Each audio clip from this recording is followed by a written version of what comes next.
गव्हाच्या पिठामध्ये अगदी 1-2 घटक घालून पाठीवरील किंवा मानेवरील, हातावरील, पायावरील अशा प्रकारचे काळे डाग आपण कायमचे घालू शकतो। अगदी तुम्हाला 100% रिझल्ट भेटेल। फक्त एकदा करून पहा। पायावरती हातावरती असे काळे डाग असले घासले तरी अजिबात हे निघत नाहीत। आपण पार्लरला जातो पण त्यानेही काहीच फरक पडत नाही, पैसे खर्च होतात। पण घरातीलच काही वस्तूंचा उपयोग करून आपण हे डाग कायमचे घालू शकतो। फक्त व्हिडिओला स्टेप बाय स्टेप फॉलो करा, जेणेकरून तुम्हाला 100% रिझल्ट भेटेल। आणि पूर्ण व्हिडिओ पाहून झाल्यानंतर आवडल्यास मित्रपरिवारासोबत शेअर करायला विसरू नका। यामुळे तुमचे जे अनवॉन्टेड हेअर असतात, नको असलेले केस, ते देखील निघून जातात, डेड स्किन निघते, भरपूर फायदे होतात। चला तर मग व्हिडिओला सुरुवात करूयात। तर इथे आपल्याला एका वाटीमध्ये घ्यायचं आहे 1 चमचा गव्हाचं पीठ। इथे तुम्ही याला जास्त देखील बनवू शकता, जसं आपल्याला 2 व्यक्तींसाठी पाहिजे आहे, हातासाठी पायासाठी लावायचं आहे तर थोडं जास्त जरी बनवलं तरी चालेल। आणि साधारण 1 चमचा गव्हाचं पीठ आपण इथे घेतलेलं आहे। तुम्ही बेसन पीठ देखील वापरू शकता, पण गव्हाच्या पिठामध्ये जरा चिकटपणा असतो, तर त्यामुळे आपले जे नको असलेले केस असतात ते देखील निघून जातात। त्यामुळे मी इथे गव्हाचं पीठ वापरलेलं आहे। त्यानंतर इथे आपल्याला लागणार आहे बटाटा। याचा वरचा भाग आपल्याला काढून टाकायचा आहे। आणि हो, तुम्हाला नेक्स्ट व्हिडिओ कोणत्या टॉपिकवर हवा आहे मला नक्की कमेंट बॉक्समध्ये सांगा, जेणेकरून लवकरात लवकर मी तुमच्यासाठी व्हिडिओ घेऊन येईल। या व्हिडिओसाठी देखील भरपूर कमेंट्स होत्या, त्यासाठी हा व्हिडिओ तुमच्यासाठी खास बनवलेला आहे। नक्कीच तुम्हाला यामुळे भरपूर फायदा होईल। यामुळे आपले भरपूर फायदे होतात, जसे की तुम्हाला मेनिक्युअर पेडिक्युअर करायची गरज पडणार नाही, अगदी यानंतर पार्लरला जायची गरजच पडणार नाही। असा हा उपाय आहे। भरपूर फायदे होतात आणि पैसेही वाचतात, वेळही वाचतो। तर इथे आपण पाहू शकता, आता मी बटाटा पूर्णपणे असा सोलून घेतलेला आहे। तर यानंतर आपल्याला घ्यायची आहे खिसणी आणि आपण याला खिसून घेणार आहोत। इथे साधारण आपल्याला अर्धा बटाटाच लागणार आहे। बटाटा आपल्या स्किनसाठी खूप जास्त फायदेशीर ठरू शकतो, कारण की बटाट्यामध्ये अँटी एजिंग गुण असतात। त्यासोबतच तुमचा जर स्किन ऑइली असेल तर त्यासाठी देखील बटाटा खूप जास्त कामी येतो, कारण की ऑइली स्किनवर तुम्ही पाहिलं असेल जास्त पिंपल्स येतात, डाग होतात। तर त्यामुळे बटाटा वापरला तर भरपूर फायदे होतील। आणि नॉर्मल स्किनसाठी देखील, स्किन व्हाइटनिंग मध्ये देखील बटाटा कामी येतो। आणि विशेष म्हणजे बटाट्यामुळे कोणतेही रॅशेस होत नाहीत, कोणतेही साइड इफेक्ट होत नाहीत। तर बटाटा इथे मी पूर्ण असा खिसून घेतलेला आहे। साधारण 1 चमचा गव्हाच्या पिठाला मी अर्धाच बटाटा वापरला आहे खिसून। आणि जर जास्त पीठ वापरत असाल तर बटाटा देखील जास्त वापरा। आता आपल्याला हा जो खिस आहे तो असा पिळून घ्यायचा आहे, यामधील आपल्याला रस काढायचा आहे। तर अशा प्रकारे दाबून घ्या आणि याचा जो शिल्लक राहिलेला चोथा आहे तो आपल्याला फेकून द्यायचा नाही, तर त्याचा देखील आपण वापर करणार आहोत। तर आता रस काढून घेतल्यानंतर हा बटाट्याचा जो शिल्लक भाग आहे तो आपण बाजूला ठेवणार आहोत, जेणेकरून याचा आपल्याला नंतर उपयोग करता येईल। तर साधारण रस इथे आपण 2-3 चमचे यामधून काढू शकतो। तर आता हा पूर्णपणे असा हे खिस कोरडा झालेला आहे।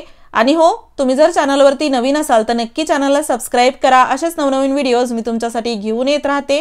त्यानंतर यामध्ये आपल्याला टाकायचा आहे 1 चमचा गुलाबजल। जर तुमच्याकडे गुलाबजल नसेल तर तुम्ही याला स्किप देखील करू शकता। त्यानंतर यामध्ये आपण टाकणार आहोत शॅम्पू। शॅम्पू आपण इथे कोणताही वापरू शकतो, क्लिनिंगसाठी शॅम्पू खूप जास्त कामी येतो। तर इथे आपण जर याला वापरलं तर नक्कीच आपल्याला खूप जास्त आपल्या स्किन टोनमध्ये फरक झालेला दिसून येतो। त्यामुळे अगदी थोडासा शॅम्पू आपल्याला यामध्ये नक्की टाकायचा आहे आणि याला व्यवस्थित असं मिक्स करून घ्या। यानंतर यामध्ये आपण अजून एक वस्तू ऍड करणार आहोत, जी की आपल्यासाठी खूप जास्त फायदेशीर ठरू शकते आणि अगदी सर्वांच्याच घरी मिळणारी वस्तू आहे। त्यामुळे याला नक्की टाका, कारण की आपल्या सर्वांच्या स्किनसाठी, शरीरासाठी उपयोगी असणारी हळद आपण इथे वापरायलाच हवी। तर थोडीशी हळद मी इथे टाकलेली आहे आणि त्यानंतर आपण याला असं मिक्स करून घेऊयात।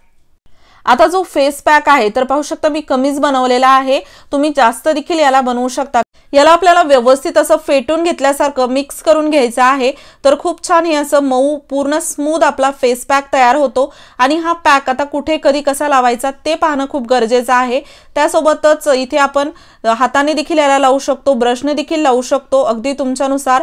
पण ज्या ठिकाणी तुम्ही लावत आहात ते ठिकाण आपल्याला, म्हणजे जसं हातावर पायावर लावत आहात किंवा मानेवर पाठीवर, तर तिथे आपल्याला स्वच्छ अगोदर ती जागा पुसून घ्यायची आहे। जर कुठून बाहेरून आला असाल, धूळ असेल तर पुसून घ्यायचं आणि त्यानंतर असा फेस पॅक आपल्याला लावायचा आहे। जागा कोरडी करून घ्या स्किन आणि त्यानंतर फेस पॅक लावा।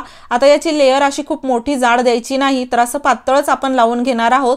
आणि एक लक्षात ठेवा, याला जर तुम्ही चेहऱ्यावर लावत असाल तर अगोदर थोडंसं लावून पहा, कारण की यामध्ये आपण शॅम्पू टाकलेला आहे। तसं तर शॅम्पूमुळे काही स्किनला नुकसान होत नाही, पण बऱ्याच जणांची स्किन सेन्सिटिव्ह असते, त्यामुळे अगोदर थोडंसं लावून पहा आणि नंतर जास्त लावा। आणि हातावरती, पायावरती, मानेवरती, पाठीवरती तर आपण याला बिनधास्त लावू शकतो, काहीच प्रॉब्लेम होत नाही। इथे मी तुम्हाला लावून देखील दाखवत आहे। अगदी बिनधास्त लावा, खूप छान रिझल्ट भेटतो।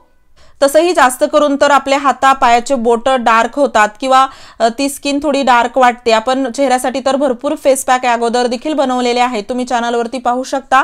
पण हा खास मी हातावरील, पायावरील किंवा मानेवरील, पाठीवरील जे काळेपणाचे डाग असतात, काळेपणा साठलेला असतो जो की घासूनही निघत नाही, तो काढण्यासाठी बनवलेला आहे, ज्यासाठी खूप जास्त एक परफेक्ट पॅक आहे। तर इथे आपण याला असं लावायचं आहे, जिथे तुम्हाला काळेपणा काढायचा आहे ज्या ठिकाणचा त्या ठिकाणी लावा, 10 मिनिट ठेवा आणि 10 मिनिटानंतर आपल्याला हे आपण जो बटाट्याचा खीस काढला होता कोरडा, तो अशा प्रकारे आपल्याला चोळून घ्यायचा आहे यावरती। यामुळे आपली जी डेड स्किन आहे ती निघून जाते, त्यासोबतच एक स्क्रब केल्यासारखं होतं आणि आपले जे अनवॉन्टेड हेअर आहेत, नको असलेले केस, ते पण निघून जातात। खूप छान डबल टिबल फायदा होतो आणि आपल्याला मेनिक्युअर पेडिक्युअर करायची गरज पडत नाही।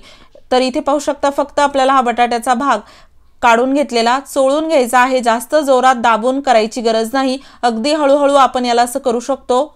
आपण बऱ्याच वेळा घरगुती उपाय करतो, पण घरगुती उपाय केल्यानंतर काय करायचं हे पाहत नाही, जे की खूप महत्त्वाचं असतं। कारण की आपण जसं आता पार्लरमध्ये जातो, फेशियल करतो, तर त्यामध्ये सांगितलं जातं की उन्हामध्ये जाऊ नका, हे करू नका, साबण लावू नका, ते खूप महत्त्वाच्या गोष्टी असतात। कारण की त्यावर डिपेंड असतं की तुमचा रिझल्ट कसा येणार आहे। छोट्या छोट्या चुका तुमच्या रिझल्टमध्ये कमी जास्तपणा आणू शकतात, त्यामुळे इथे आपण खूप महत्त्वाची गोष्ट लक्षात घ्यायची आहे। आता फेस पॅक लावून आपण हे असं चोळून घेतलं, स्वच्छ आपल्याला पाण्याने याला धुवून घ्यायचं आहे। जसं की मी नेहमी म्हणते, स्वच्छतेची काळजी घ्या। तुमच्या जर स्किन रिलेटेड काही प्रॉब्लेम असतील तुम्हाला, तर ते स्वच्छतेमुळे होतात। तुम्ही जर व्यवस्थित स्वच्छता पाळली नाही तर अगदी आपण एवढं घाण राहत नाही, पण छोट्या छोट्या आपण गोष्टीकडे लक्ष देत नाही आणि त्यामुळेच हे प्रॉब्लेम होतात। तर या गोष्टी लक्षात ठेवा, स्वच्छ पाण्याने याला धुवून घ्या आणि त्यानंतर एखाद्या कोरड्या स्वच्छ कपड्याने आपण याला पुसून घेणार आहोत। आता हे तर आपण लावला फेस पॅक, यानंतर काय करायचं, कारण की यानंतर आपण याला असंच सोडतो आणि आपण रेग्युलर प्रमाणे आपली कामं करतो। पण लक्षात ठेवा, कोणताही तुम्ही फेस पॅक वापरत असाल, रेमेडी वापरत असाल, खास करून स्किनसाठी, तर त्यानंतर तुम्हाला उन्हात जायचे टाळायचे आहे, किमान 5-6 तास तरी।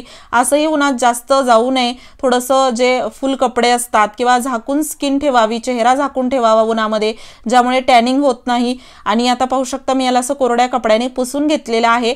त्यानंतर आपल्याला इथे लोशन वापरायचं आहे, कोणतंही तुम्ही इथे लोशन वापरू शकता किंवा तुमच्याकडे जर लोशन नसेल तर सिंपल खोबरेल तेल घ्या आणि थोडंसं चोळून घ्या, ज्यामुळे स्किन जी आहे ती आपली थोडीशी नरिश होते, त्यासोबतच ड्राय होत नाही। तर पाहू शकता इथे तुम्हाला ज्या हातामध्ये आपण पॅक लावला होता आणि ज्या हाताला लावला नाही त्या हातामध्ये बराच फरक दिसत असेल। खूप छान रिझल्ट भेटतो, नक्की ट्राय करा। आणि एका वेळेस आपण हा रिझल्ट मिळवलेला आहे, अगदी 5 मिनिटात म्हणू शकता। तर तुम्ही जर याला आठवड्यातून 3 वेळा केलं तर अगदी तुमचा स्किन टोन देखील चेंज होईल आणि डाग देखील अगदी पहिल्या वेळेतच खूप जास्त कमी झालेले दिसतात। नक्की ट्राय करा। व्हिडिओ आवडला असेल तर व्हिडिओला लाईक करा, शेअर करा। चॅनलवरती नवीन असाल सबस्क्राइब करायला विसरू नका।